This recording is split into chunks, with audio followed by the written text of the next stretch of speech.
That's tomorrow, and Farming's gonna win tomorrow. They beat El Paso Americas by 20. But then I it hope plays that out in Fort Worth again? Yeah, on Friday. what time? Everybody good? 7:30. 7? Oh, so I could drive to that.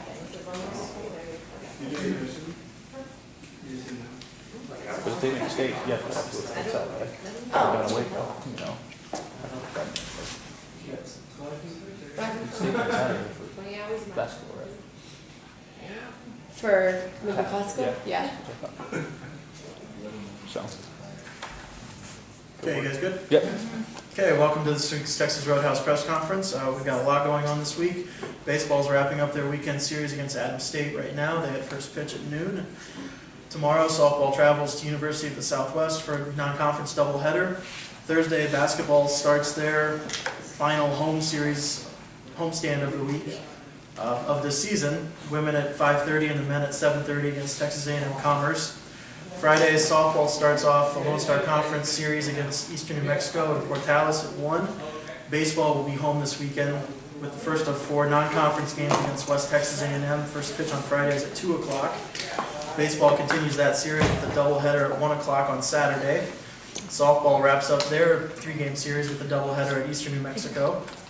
And Saturday is women's and men's basketball series against Tarleton State. It's senior day, and it is also presented, it's an orange out presented by First Basin Credit Union, and we'll have free t-shirts for the first 400 fans in attendance for senior day at 2 and 4 o'clock. And then Sunday, baseball wraps up their 4-game non-conference set with West Texas A&M at 1 o'clock. Okay, today we'll get started with head basketball coach Josh Newman. This is not happening. Yeah. Where I don't drop it. Should be good.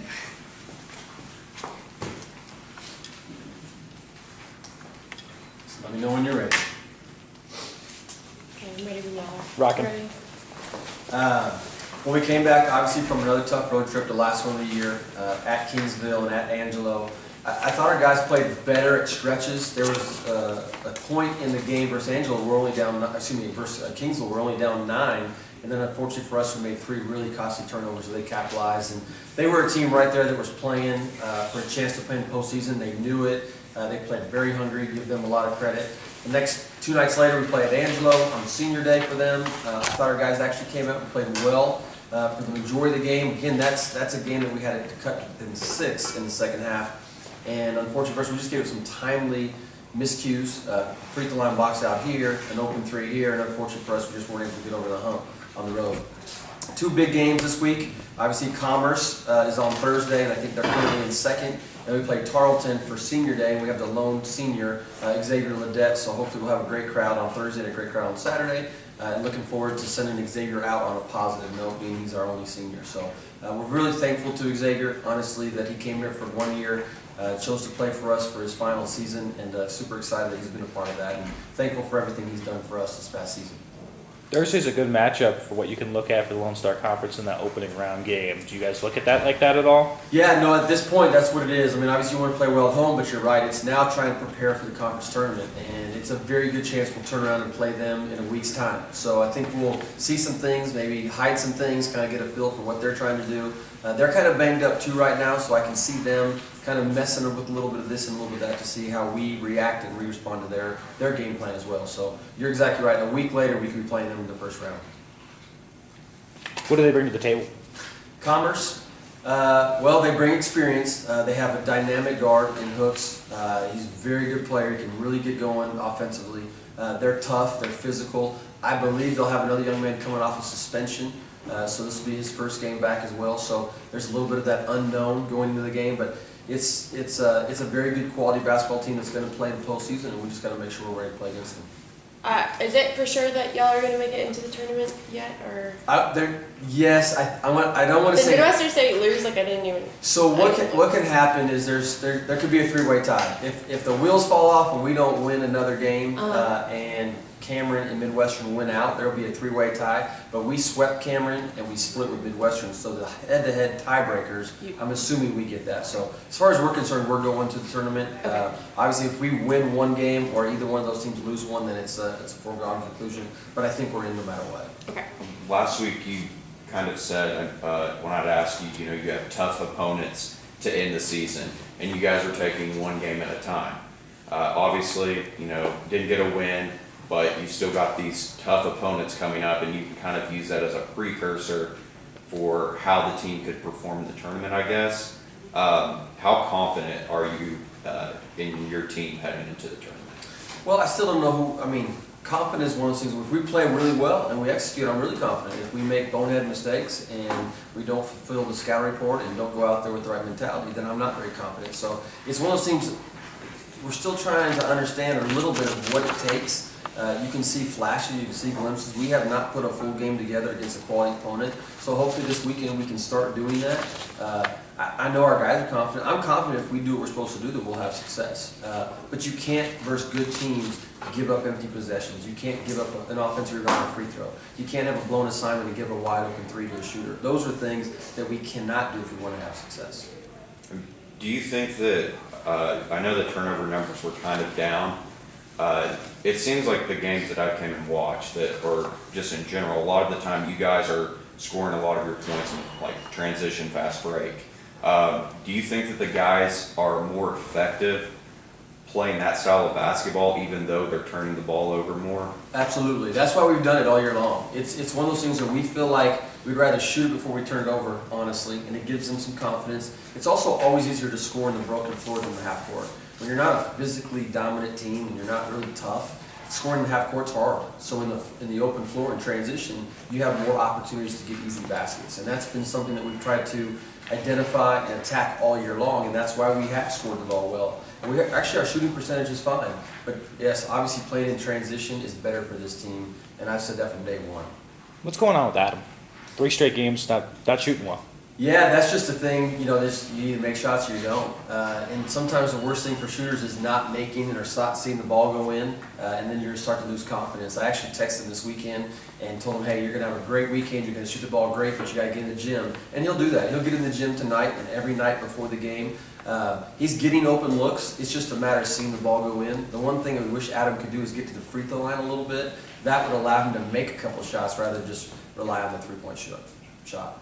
How do you like finishing the regular season at home? Oh, I love it. It's better than being on the road, but that's for sure. Obviously, I wish we were playing for something, more than just going to postseason, but it's great. I mean, it still feels like we've been on the road so much because of that one big swing. So it's nice to be at home. And the crowds the 2 weeks before this were fantastic, so we're hoping to come back out for the last remaining home games.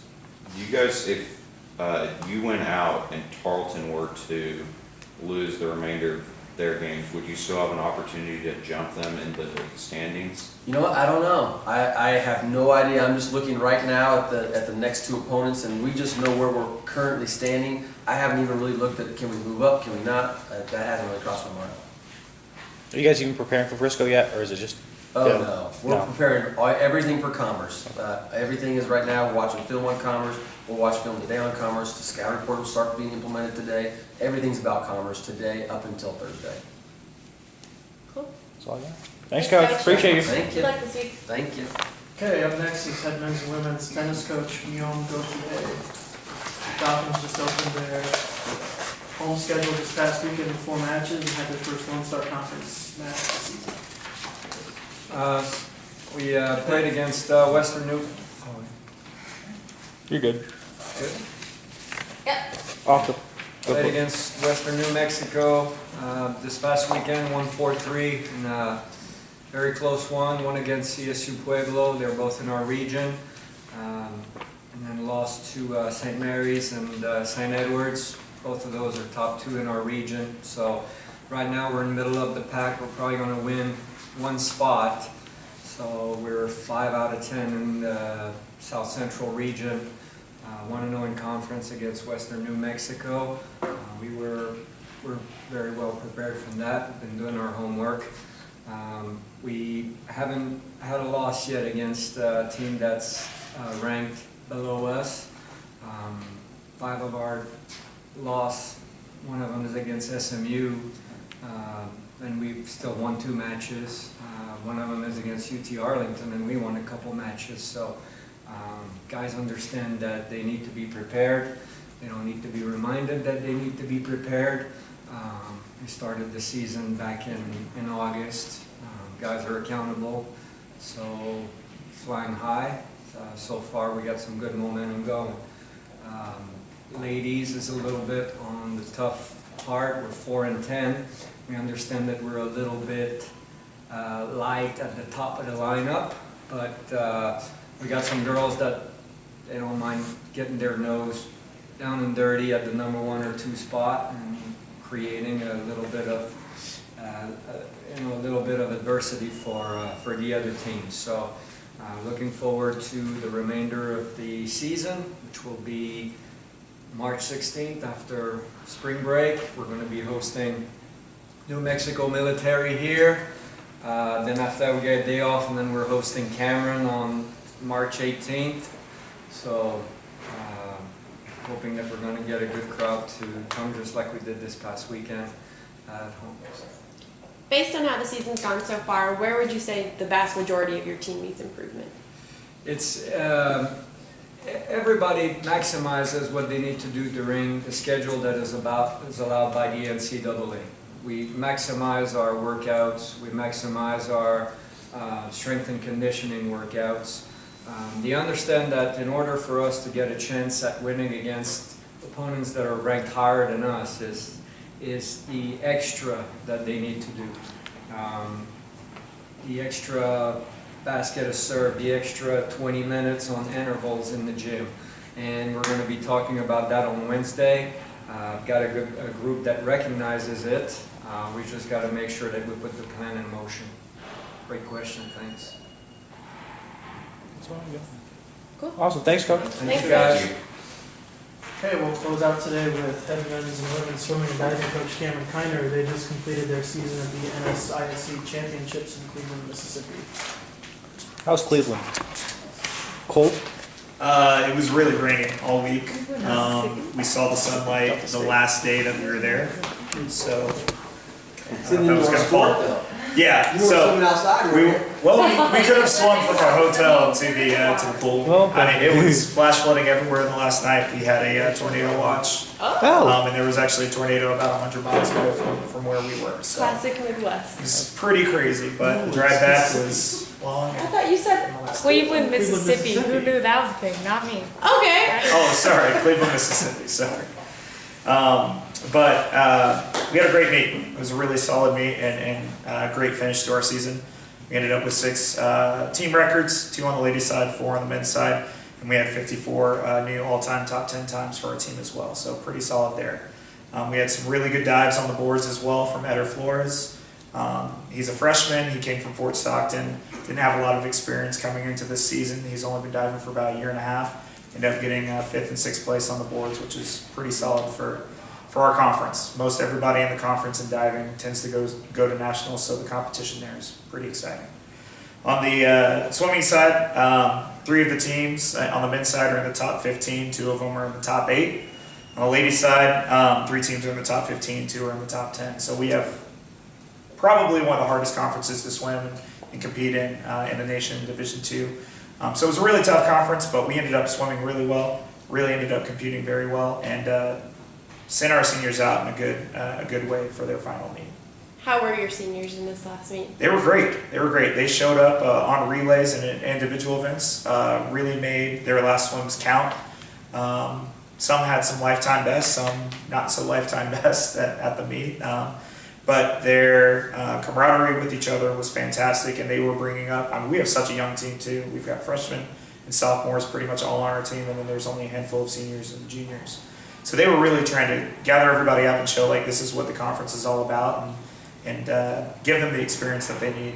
And it really showed. Our freshmen really came out and were right in the top 10 in a lot of events and really swung hard. So.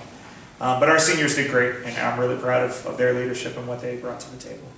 Saw a lot of facial hair in terms of, Yeah. Any reason for that this social media? Our guys' team likes to do a lot of mustaches and stuff at meets. It's just what they do. I don't know. Our main senior, Matt Hayward, does a huge handlebar mustache. Oh, yeah. Myself and our assistant coach did handlebar mustaches on the 3rd day, and it was pretty fun. It's just something to kind of get the kids going and you know, let them know that we truly care and we'll do kind of whatever it takes to see them succeed, even if it's just something goofy like facial hair. And I was wearing like orange pants and things like that. It was just silly and fun, but got to keep their mind off of, you know, the big competition. Just know that they can go in, they've put in the work, and they can do it. So it's just something silly. Yeah. Awesome. Thank you guys. Thank Thank Thanks, you. Coach.